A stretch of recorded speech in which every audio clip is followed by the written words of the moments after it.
yung kanyang mga stem, yung pinagkakapitan ng mga bunga o kaya ng bulaklak, kaya madali siyang malaglag.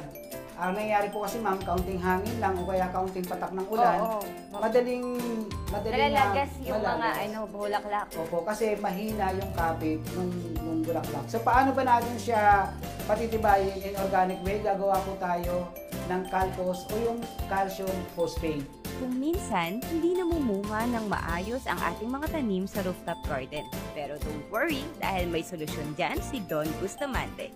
Ito na nga gagawin namin, Sir Don. Ang sagot sa mga tanong, bakit hindi nagtutuloy yung bunga? Bakit puro bulaklak lang? Ito, gagawin namin yung kalpos. Opo, ito po kasi yung madalas na suliranin sa mga nag-garden. Madalas na itinatanong, bakit yung tanim nilang sili, namumulaklak naman pero hindi siya nagtutuloy yung kamatis. So ito po yung organic way na solusyon. So dito po, ito po yung tinatawag na calpos o calcium phosphate. Dalawang materialis po ang kailangan natin dito. Una, gagamit po tayo ng sukang natural. Kapag ka sinabing sukang natural, lahat ng klase ng suka, halimbawa po dito yung sukang sasa, sukang nyog, sukang paumbong, basta hindi po pwede yung mga sukang nabibili natin sa tindahan. Timpla. Yes po. Ito po yung mga sukang natural. So meron pa ako ditong 1 litro ng sukang nyog at meron din pa ako ditong 100 grams ng dinurog na balat ng itlog. Kailangan po natin siyang isangag para maging golden brown, para maging calcium phosphate po siya. So napakasimple lang po. Kukuha po tayo ng isang plastic na lalagyan. Ibubuhos lang po natin ang sukang natural. Pwede rin po yung apple cider, pero syempre may kamahalan siya. Pero pwede po yun. Masyadong social pagka apple cider yung ginamit natin. Yes, Baka ma'am. pag bumili ako ng mga mga produce, malaki ang presyo. Opo, kasi syempre hahabulin yung ano. Oo. Anyway, ma'am, ito po yung mga sa mga kadalasan sa mga nagbebenta sa palengke, yung mga nagbebenta ng nyog, yung mga sagata, kadalasan doon po kayo makakakuha ng mga sukang natural.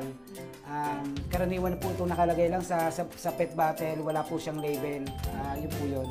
Okay, so meron pa ako ditong lalagyan. Nagbuhos pa ako ng 1 litro ng sukang natural. Lalagyan po natin ng 100 grams ng dinurog na balat ng itlog na sinangag po natin. Ito Para po, maging golden brown. naipon nyo na itlog to sa kinakain nyo. Hindi po. Meron po ditong bakery na malapit. So dahil nga sa nakita ko, itinatapon lang nila sa basurahan. So kinausap ko na po sila na imbis na Ibibigay itapon sa'yo. nila, ibigay na lang sa akin. Ang kapalit naman nito, binibigyan ko na rin naman sila ng finished product, yung mismong kalpos na. So Okay. nagtatanim na rin pala sila doon. Yes po, nagtatanim na rin po sila. Ayan. Ito po, simpleng-simple lang. Ilalagay nyo lang po, ibubuhos nyo lang po yung eggshell at takpan nyo lang po. Tapos na. Tapos na.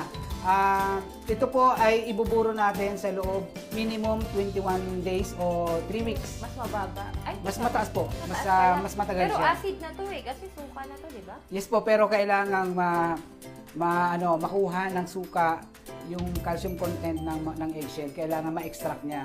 So bibigyan po natin siya ng sapat na panahon. Ito po ay minimum 3 weeks. At after 3 weeks, pwede mo na po siyang kunin.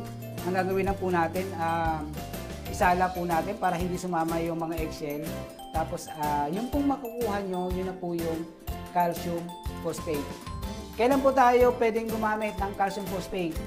Bago po ang panahon ng pamumunga o pamumulaklak, para masigurado nyo na yung mga bulaklak magdire-diretso na maging bunga, sabayan na po natin yung FFJ ng calpos. Okay, so halimbawa may tanim kang sili, may tanim kang kamatis, at gusto mong masigurado na magtutuloy mga bunga, yun po yun na gagamit ka ng calcium phosphate. Opo. Kung mapapansin nyo po, kapag ang suka, nilagyan nyo na ng eggshell, yan po ay parang nagiging malikot po siya o nagkakagulo po siya, nagkakaroon ng mga bubbles. Ibig sabihin, unti-unti na pong ini-extract ng suka yung calcium content ng eggshell. So ito po kadalasan, base po sa aking experience, sa aking obserbasyon, ito po ay tumatagal ng 4 na oras bago siya bago siya talaga, alam mo yun, ma'am, yung wala nang gumagalaw, et Ito cetera. ngayon, ano yan, chemical reaction. Yes po, nagkakaroon po ng chemical reaction. Kapag ganyan po, bago nyo talaga takpan, antayin nyo muna na humupa yung kaguluhan sa loob.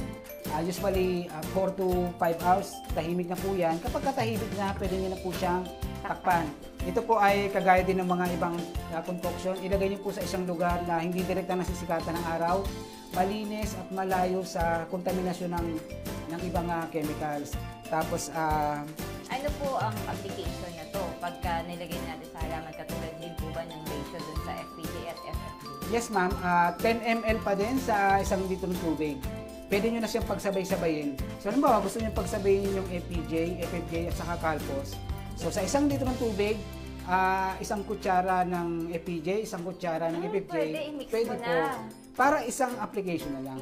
Hindi na kailangan yung hiwa-hiwalay na sa isang litro may FPJ ka, sa isang litro FFJ, tapos ididilig mo lahat. Isahan na po, pwede po yun.